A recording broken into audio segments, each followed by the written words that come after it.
நிதானமாக அமைதியாக இரு. உங்கள் பிரச்சனைகள் இப்பொழுது என் கையில். உன்னுடைய மோசமான நிலையை விட என் கண்கள் சக்தி வாய்ந்தவை. என் குழந்தையே, உன் வாழ்வில் விரைவில் மாபெரும் அதிசயம் நடக்கும். மற்றவர்களை பற்றி தவறாக பேசாதீர்கள். அவர்கள் என்ன செய்தாலும் கர்மா அவர்களை தாக்கும். நீ என் குழந்தை. பிறரை பற்றி கவலைப்படாமல் உன் வேலையை செய். காலம் அவர்களுக்கு பதில் சொல்லும். பக்தியின் பாதை எப்பொழுதும் எளிதானது அல்ல. முட்கள், தடைகள் மற்றும் சவால்கள் நிறைந்தது. இந்த பாதையில் நடக்கும் பொழுது இவை அனைத்தையும் கடந்து செல்ல வேண்டும். ஆனால் குருவும் நம்முடன் இந்த பாதையில் நடக்கிறார். பக்தர்களை காக்க நான் பல்வேறு வடிவங்களை எடுக்கிறேன். ஒவ்வொரு கணமும் வெவ்வேறு வடிவங்களில் என் பக்தர்களுக்கு அருகில் சுற்றி வருகிறேன். எல்லாம் சரியான நேரத்தில் உங்களுக்கு வரும். பொறுமையாய் இரு.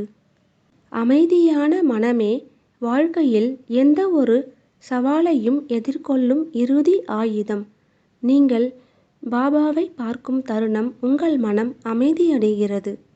தனியாக நிற்பதால் நான் தனியாக இருக்கிறேன் என்று அர்த்தம் இல்லை.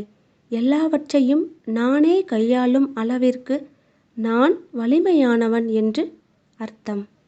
சில சமயங்களில் நாம் நம் வார்த்தைகளை உண்ண வேண்டும். நம் அகங்காரத்தை மெல்ல வேண்டும்.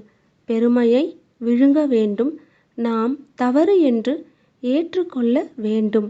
இது விட்டு கொடுப்பது அல்ல, வளர்வது என்று அழைக்கப்படுகிறது. கண்களை மூடிக்கொண்டு பாபா உடனடியாக நடக்க வேண்டும் என்று 2 விஷயங்களை விரும்புங்கள். இப்பொழுது நீங்கள் பிரார்த்தனை செய்ததை நோக்கி வேலை செய்யுங்கள். மற்றதை சாய் பார்த்து கொள்வார்.